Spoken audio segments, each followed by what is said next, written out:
Advance Happy New Year, everyone. Pwede bang batiin ng Happy New Year ang katabi mo? Mukha bang happy? Alright. We're hoping that our New Year is happy, no? Alam ko, marami sa atin dito busy na sa mga paghahanda sa bagong taon. Just a show of hands. Sino rito meron kayong bakasyon this coming New Year, out of town? Yes, pwede bang mag-join, di ba? Sama-sama na lang. So marami sa atin dito lang, no? Mga staycation tayo. Kami yata, Batangas tayo, no? Malapit lang naman. Right, tama ba? Bawal pa yun ang paputok? Bawal, pwede na ba? Pwede na. Alright. Kasi yung pagpapaputok ng labintador, hindi ko alam kung alam yung labintador, yung triangle, mga super lolo, isa yun sa mga hindi ko makalimutan tuwing bagong taon. How about you? What are your memories growing up? As a child, every time you welcome the New Year. Okay, pwede ba? I-share mo sa katabi mo.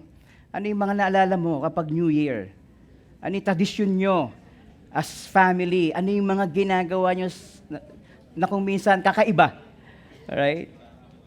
Sige, pwede bang i-share sa katabi mo? Baka makakuha siya ng idea. Gawin niya ngayong New Year. Diba? Sige, yung iba walang ginagawa. Tulog lang. Alright. Thank you for participating. Hopefully, nakakuha kayo ng magandang idea, no? Kung ano ang gagawin nyo this New Year. Siguro sino rito, naalala nyo na pinapatalon kayo pagdating ng 12 midnight? Pinapatalon. Hindi effective. Kaya Jasmine, hindi effective. Alright.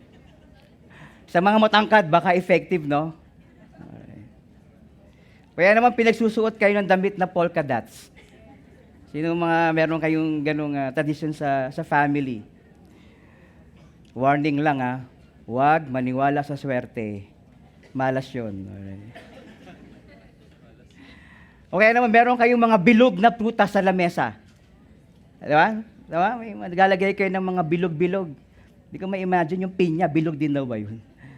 Medyo debate pa yun eh. Hindi naman bilog yung pinya, di ba? Cylindrical yun eh. Oh. Cylindrical. O kaya naman may nagpapaago ng barya. Sino meron kayong tradisyon na ganyan sa bahay nyo? Papaago ang bigat ng bulsa mo, di ba? Pagdating ng New Year. Kasi puro barya. Hindi pa pwedeng papili paagaw next time. Para mas magaan. O kaya yung mga nag-iingay. Sobrang ingay nyo pag New Year. Di ba? Lahat ng pwedeng patunugin, pinapatunog. Kaya yung video okay, sobrang legal po niyan pag New Year. Hanggang madaling araw, pwede pong kumanta. Alright.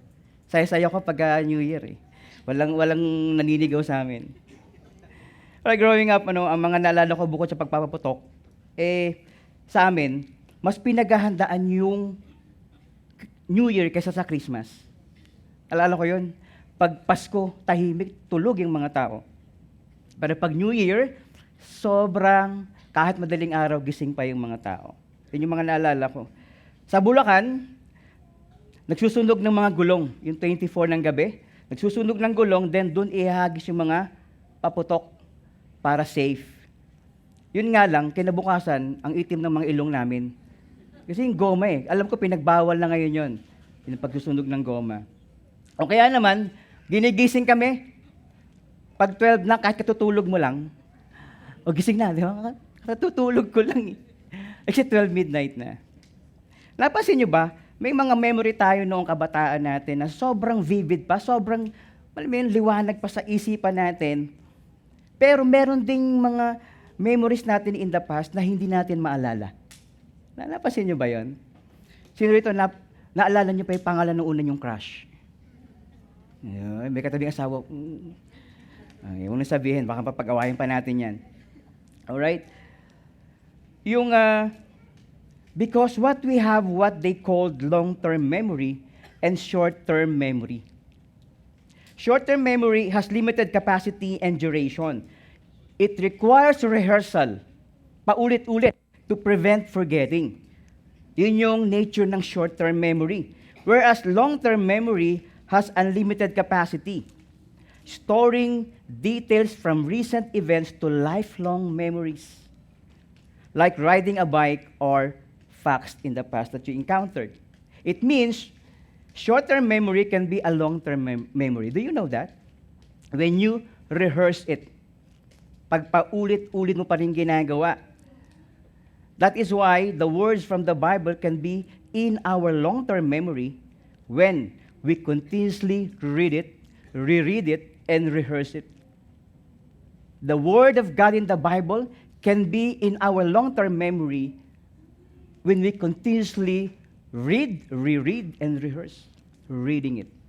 It can be in our long-term memory. Did you know that the average adult human brain has the ability to store the equivalent of 2.5 million gigabytes of digital memory? 2.5 million gigabytes you can store in your brain.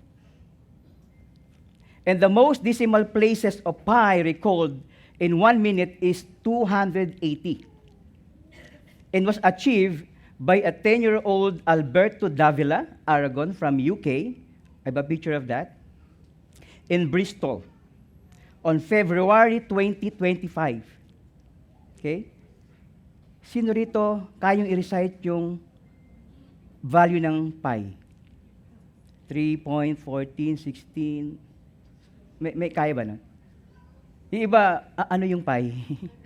Pizza pie ba yun, di ba?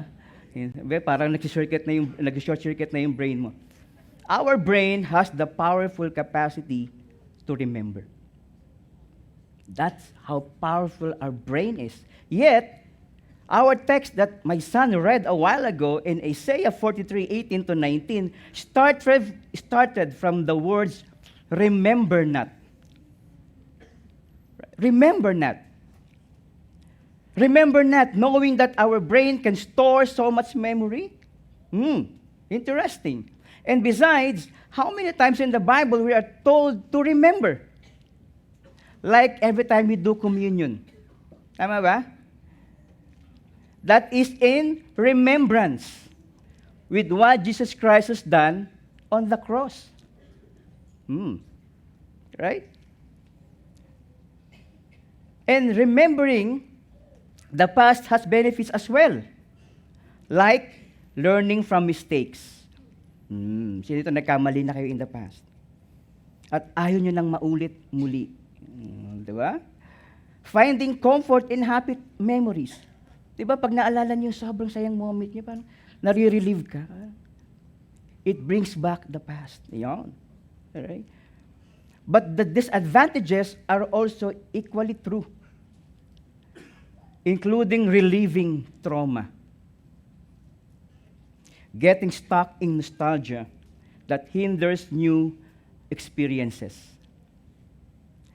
Therefore, there are things in this life that we need to remember and not to remember.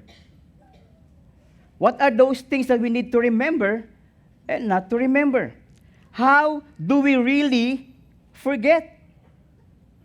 How can we refuse to remember? Isaiah 43:18-19. Remember not the former things. Right? There are so many messages in the Bible about new things or renewal. But Isaiah 43:18-19 stands out about release and rebirth. Isaiah is a miniature Bible because its 66 chapters mirror the Bible's 66 books. Grabe, no? Di mo alam kung nagkataon lang ba ito, sinadya ni Lord. With the first 39 chapters focusing on judgment, like the Old Testament, and the last 27 chapters on hope and salvation. Diba? Yung Old Testament natin, meron tayong 39 books. 27 yung sa New Testament. Right? Encompassing themes from creation and fall to redemption through the Messiah, our Jesus Christ. It detailed messianic prophecies, especially in chapter 53, making it a condensed version of the entire biblical narrative. Interesting. The book of Isaiah. My prayer, after this, you can read that, start to read that book. The Israelites faces lots of ups and downs. They are so rich in history, including slavery in Egypt, parting the Red Sea, wandering in the wilderness, cloud by day and pillars of fire by night. Wow, that's amazing. Bunch of grumblers. Kaya pagka nakaka-encounter kami ngayon ng mga reklamador, akala namin naubos na sa wilderness. May naiwan pa. May naiwan pa. Hindi niya katabi mo. Hindi yan yun. Okay. Quail and manna for provision. Facing enemies and victory. By this point, when Isaiah wrote this prophecy, this book, they are so familiar with the mighty acts of God had done for their ancestors. Paulit-ulit kasing ipinapasa yan to the next generation. They are so familiar. But now God is telling them not to dwell in the past and be stuck thinking about what has already happened. This verse is a great reminder that dwelling on the past, whether good or bad, will make us not see what God is doing next in our lives. These verses are teaching us that what the movie Frozen tells us, the art of letting go. Let it go. Let it go. Our God is always a moving forward God.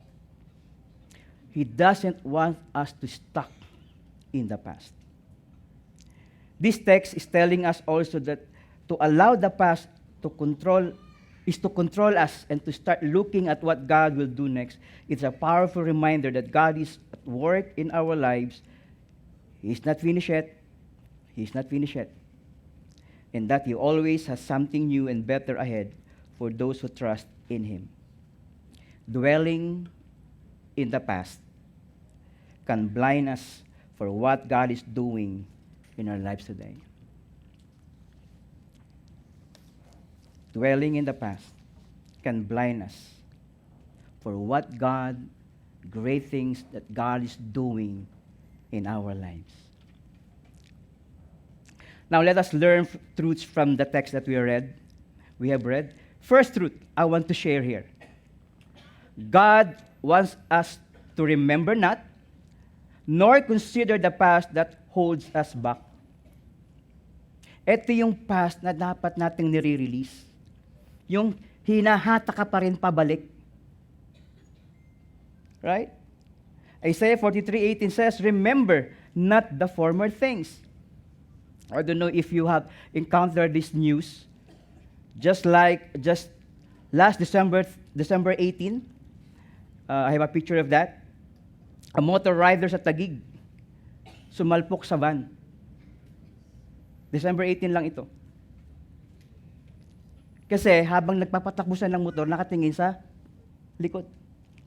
Hindi na malayan, nag-change lane na siya, then boom! Nabangga niya yung van. Running, or even walking, or even living our life looking back is so dangerous and fatal. Remember not the former things, nor consider the things of old. It's a powerful reminder to consciously choose to let go of the past, negative experiences, regrets that's hindering our present progress and future potential. Ano yung sabi ng kanta? I don't know if you're familiar with this. So now, I'm leaving yesterday behind. And finally, I've made up my mind to let the memory stay away and think about today. Sino nakakaalam ng kanta? So now, nakakantahin ko ba? I'm leaving yesterday behind, and finally I've made up my mind to let the memory stay away and think about today. Live the yesterday behind. Remember not means not to recall. Ito yung paulit-ulit mong inaalala pero hindi na nakakatulong sa'yo.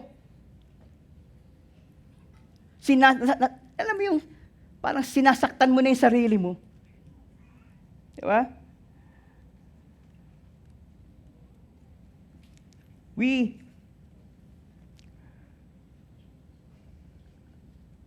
Pag nag-away kayong mag-asawa, eto yun eh. Eto, wala akong hugot dito, Pastor JR. Pag nag-away kayong mag-asawa, yung nakaraan, tapos na yun. Past na yun. Madalas, hindi lang hysterical pag nag-aaway. Ano nangyayari? Historical. Di ba? Sinabi mo, 2 years ago na yun.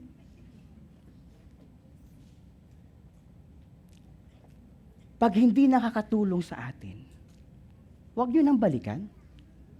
Huwag nyo nang alalahanin. Remember not or don't put weight on it anymore. Tapos na yun. Do not cling to events of the past that is not helping you and me. Easier said than done. Tama ba? Gusto ko yan. Kaya pag nandun na kayo, parang, alam mo yun sa video, sinampal, bakit? Tinawag mo akong brainless last week. Last week pa yun eh. Ngayon ko lang naisip, naalala, di ba?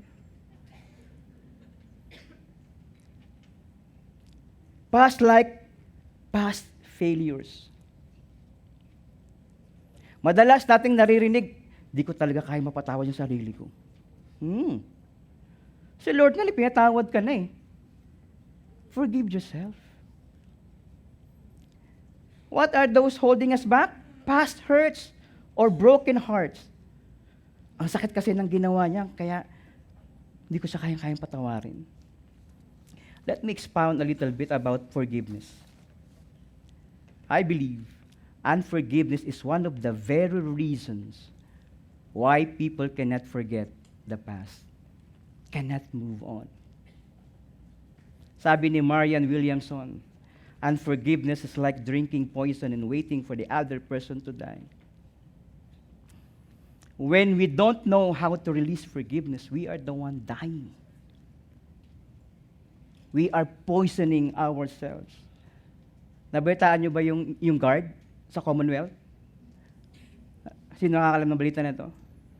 Pinatay niya yung dalawa niyang kasamang guards. Bakit? Sabi niya, binubuli ako. Iniisahan ako sa trabaho. Bispiras ng Pasko. Could you imagine what unforgiveness can do? It's fatal. It's dangerous. Forgiveness is a choice. Let us choose to forgive. Forgiveness is a choice. Forgiveness is letting yourself free from the prison cell of bitterness. Tayo ang lumalaya pag nagpatawad tayo. Tayo po. Isaiah 43:18 says, nor consider the things of old. Consider not. Dwell not. When we say we consider, it means we carefully weigh in all the pros and cons. Yun yung sabihin ng consider. Lahat.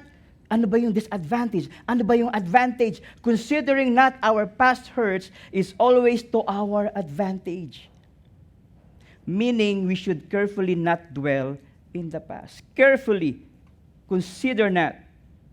Remember not and consider not the past is not only for the past hurts and failures, but even past success. It becomes both extreme a lot of times. If it does not dwell on those traumatic experiences, saan pumupunta? It could be romanticizing the past glory days. The Israelites experienced several miracles of deliverance from the enemy and abundant provisions. But the problem here is they were dwelling in their past victories and God's former miracles in their history. I don't know if you're familiar with the Kodak company. Sino nakaabot dito? Mga umamin, di ba? Taas ng kamay. Alright, liars go to hell, di ba? Sikat na kumpanya po yan ng litrato. Oh, di ba? Tawag niyan dati, di ba? Pwede makudakan mo kami. Dati ganun ang term na ginagamit dyan. Oh, Kodak, di ba? Pakodak nga kami. Di ba? Kasi ganun siya kasikat. Kodak went bankrupt in 2013 due to failure to transition from its highly profitable film business to digital photography. Kodak past success made them failed and bankrupt. In fact, bago sila ma-bankrupt, nag-produce pa sila ng isang camera na hindi pumatok kasi nauso na yung cellphone. Hindi, dati kasi bumenta to eh. Hindi. Eto na, may bago na technology. The same way with us. Yung, alam mo yung may kausap kang ganun tao, yung, alam mo, dati, ang laki ng pera ko, di ba? Yung pera nila lumalapit sa akin, di ba? Hindi naman DPWH Ghost Project yan, ano? Dati, parang lahat ang bukang bibig, dati.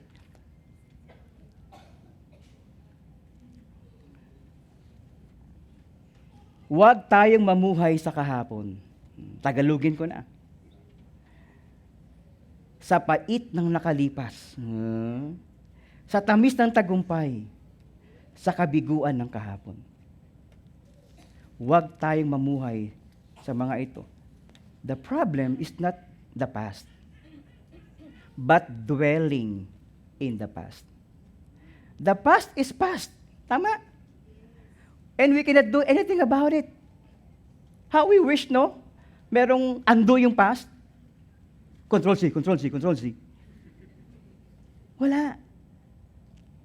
Kapag nakalipas na yun, tapos na yun. Again, remember not, nor consider the past that holds us back. Or else, what will happen in 2026 will be, ito yung term, same. Same.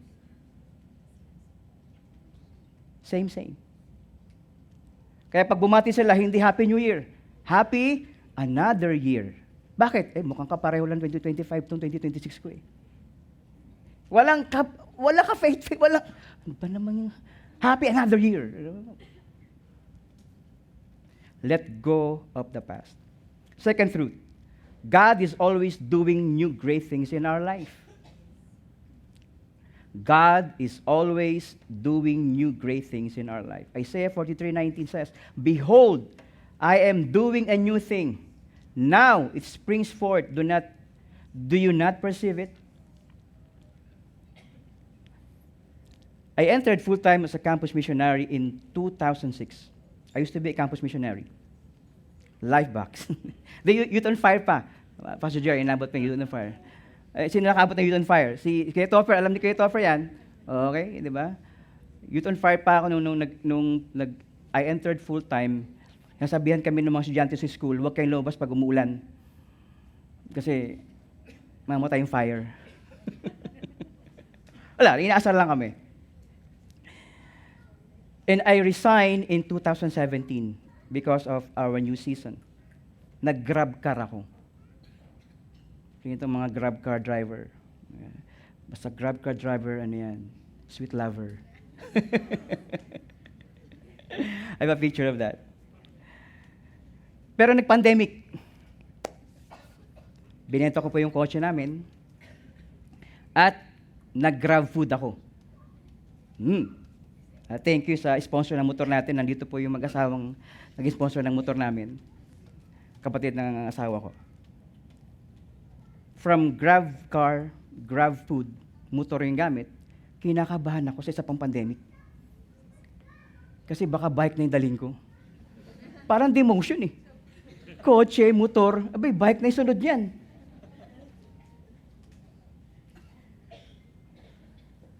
I like what the wisdom of Pastor J.R. Ramirez. Sabi niya, hanggat hindi natin natututunan ang lesson sa season natin, we will stay there. I came back 2022. Now it's my third year in Victory Parañaque. The earlier we learn the lesson, the better. Alam mo yun? Sa season na parang iniisip mo, paulit-ulit ito yearly. The earlier you learn the lesson from that season, the earlier you can get out from that season. God was saying to the Israelites, I am doing a new thing. Don't you see it? Spring forth.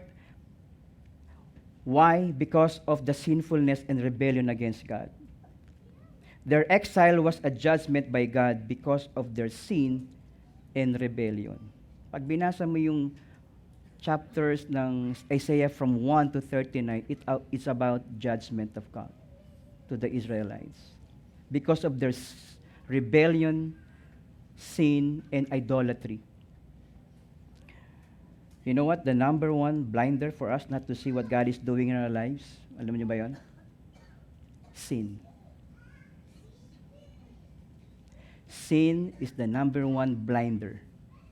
Kaya hindi natin nakikita kung ano yung napakagandang ginagawa ni God sa buhay natin. Nakakalungkot, no?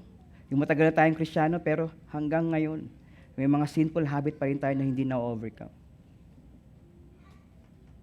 Yung ginusto mong bumait pero di mo magawa. Sa Diyos ang awa, sa tao ang gawa. Di ba? Hebrews 12:1 says, let us throw off everything that hinders and the sin that so easily entangles. Sin is the number one blinder for us not to see the great things that God is doing in our lives today. Christianity is not designed by God to be victorious individually, but be victorious communally. God is doing new things in our life, but we will only see it clearly when we are walking with God faithfully.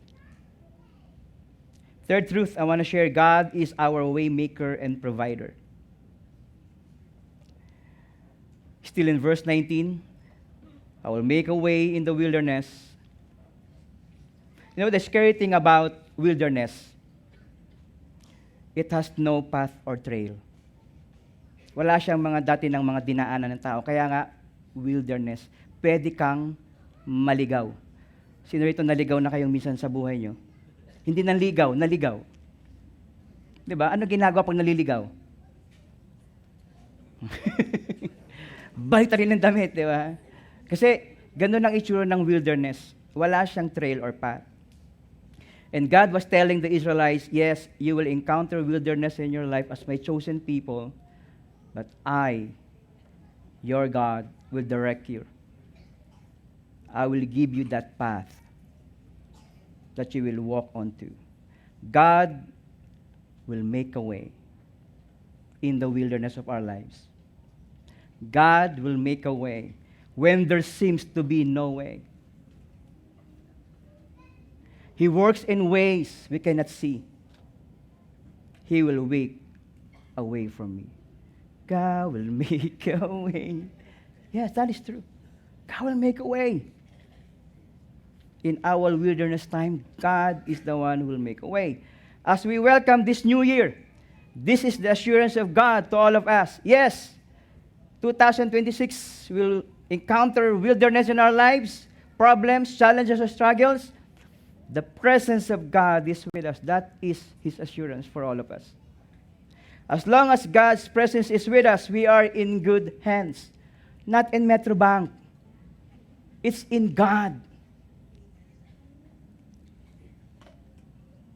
When God was frustrated with the Israelites because of their grumbling attitude, for 40 years in the wilderness, in the desert, still, Moses said, Lord, if your presence will not go with us, better not to go to the promised land. What a bold statement. Because, Lord, for us, your presence is better more than the promise. God already promised them a land for them, the Canaanite land. Yet Moses said, if your presence will not go with us, don't bring us there. God's presence is more important than the promise of God. My prayer for all of us this year, 2026, seek the presence of God. God is the one who will make a way in the wilderness and rivers in the desert. Meaning it talks about divine provision, hope, and miracles in impossible situations, transforming lack into abundance, refreshment, and new life when all seems lost. 2026 will be an exciting year because God's presence and God's provision will accompany us. Remember not the past that hinder us to see what great things God is doing in our lives. Remember not the past that hinders us. I was 37 years old when I got married. 37, nagbilang. Wala akong 38. Prior to that, yearly, I was asked, kailan ka mag-aasawa? Sino nakaka-relate? 37 years old. Almost every year, I am being asked. In fact, ako daw yung presidente ng SMP. Alam niyo yung SMP? Samahan ng Malalabigang Pasko. Madalas, picture ko yung illustration about being single and desperately looking for love. Yearly, kasama din sa prayer points ko yun sa prayer and fasting. Lahat ng klase ng fasting, nagawa ko na yata. Water fast. Liquid fast. Fruits and vegetables fast. Cool na lang talaga, patulang ko na yung air fast eh. Yung hangin na lang. Baka makuha sa fasting. I want to show my video here. Can you show that video? Para hindi ko na-explain na mahaba yung gusto kong sabihin.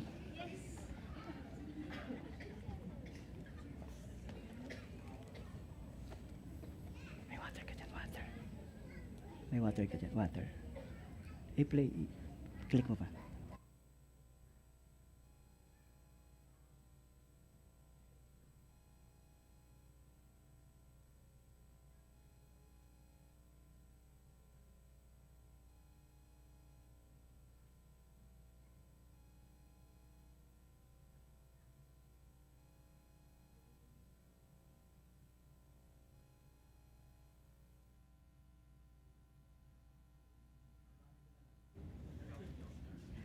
Wala?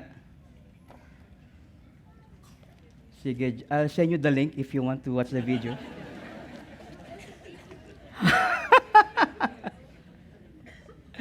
Na-play natin kanina, di ba? It was featured in 2015. Alam mo, pagka palang mga talagang media, no, talagang sobrang exage. Sinabi dyan, I was broken-hearted for 20 years. Tapos sinabi pa dyan, no girlfriend since birth. No, I don't agree with that.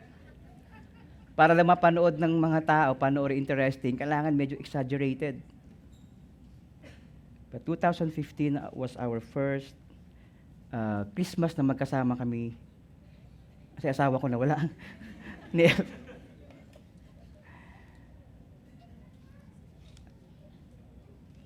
years old, I got married. There was a time in my life, akala ko meron akong gift of celibacy. Ano ba yung celibacy? Yung nag-i-enjoy ng walang asawa. Sabi ko, Lord, parang wala naman. Yes, so many broken relationships. Ang daming naging girlfriend. Gwapo. But in 2015, we got married. My wife is 10-year-old younger than me. Isipin mo yun kung nag-give up ako sa 35. Sa 36. Buti may 37. Meron akong kaibigan, sabi niya, Lord, prayer ko, makapag-asawa ako ng 26. Pero pag hindi mo gusto, okay lang 27. Alam mo yun? Huddle lang, compromise. God is doing a new thing in our lives. That the very reason why we cannot move on from the past because we choose to dwell. Kung nag-dwell ako, so ilang beses ako nabasted eh. Ay, mukha talaga hindi sa akin ng love life. No. God is doing a new thing in your life today. Stay. Hold on. Don't give up. Whatever you're praying for. Lord, patapos na yung 2025. Ilang araw na lang, Lord. Meron pa akong mga prayers na hindi pa nasasagot. Naku, sige lang, hold on. You have 3 days. 29, 30, 31. Kung hindi, di January 1, di ba? It's always a day to wait. God is doing so many great things in our lives. The new year is bright because God is doing so many great things in our lives. Let's welcome the new year with full of hope. Again, don't say it's another year. It's new. Because God is doing lots of new things, or else we will say, happy another year. The book of Isaiah is also known as the fifth gospel for its detailed prophecies about Jesus Christ. Isaiah prophesied for the future, the coming of Messiah. But for us, it is already a look back. When Isaiah wrote this, it was for the future. But for us today, we're looking back for the fulfillment of that prophecy. Because the very new thing that God will do for Israel was the coming of Jesus Christ. Isaiah 43:19. Behold, I am doing a new thing. Sabi ko, ano ba to? Grammatical ba to? Kasi a new thing, singular, yet it enumerated with lots of things. Isaiah, continue sa following verses, 19 to 21. Behold, I am doing a new thing. Now it spring forth. Do you not perceive it? I will make a way in the wilderness and rivers in the desert. The wild beasts will honor me, the jackals and the ostriches. For I give water in the wilderness, rivers in the desert, to give drink to my chosen people, the people whom I formed for myself, that they might declare my praise.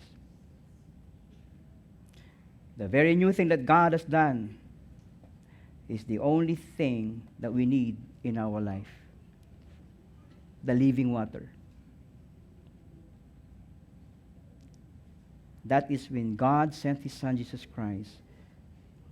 And when we believe in the Lord Jesus Christ, we become chosen people of God. We are hopeful and excited for this year and even for our future because Jesus Christ is with us, the only one we need in our lives. When we have Jesus, we can leave the past behind that hinders us because we have more than enough blessings and hope as we welcome the new year. Ephesians 3:20 says, now to Him, to Jesus, who is able to do far more abundantly than all we ask or think, according to the power at work within us. This truth about Jesus is what we always need to remember. Don't forget this, that in Christ,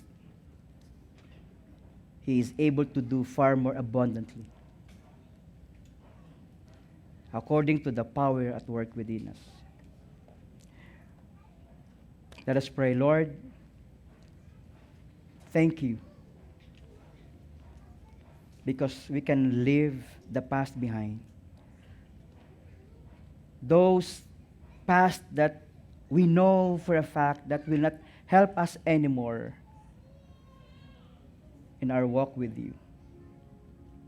Past hurts, bitterness, unforgiveness. Sins, Lord God, that you want us, Lord God, to stop it. Because, Lord God, it will make us blind to see what are those great things you're doing in our lives. Lord, help us. Help us, God, by your grace, to always forget the past. Because, Lord God, as your chosen people, you don't want us anymore to be entangled by those. Because, Lord, your plan for us is good, pleasing, and perfect. God, thank you. We're so excited to welcome the new year 2026 because your presence, your provision will be with us, Lord God. In Jesus' name we pray.